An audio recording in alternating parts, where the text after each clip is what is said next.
কি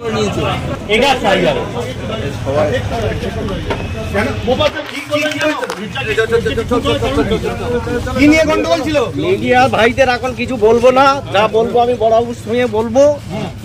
গন্ডগোল কি নিয়ে ছিল? অশান্তি ছিল রাজ্যের সঙ্গে? এখন আমি মুখ খুলবো না। কেন মুখ খুলবেন না কেন? ফোন করলেন কেন? কোন রকম চাপ আছে? কাদেরকে দিয়ে করলেন?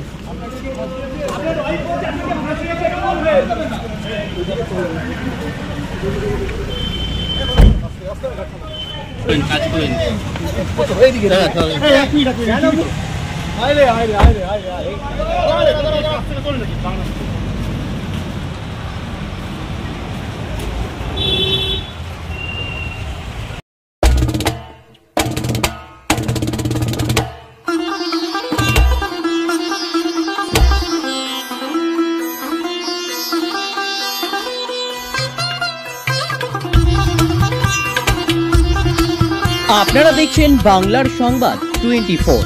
তর্ক নয়, বিতর্ক নয়, আমরা দেব টাটকা খবর।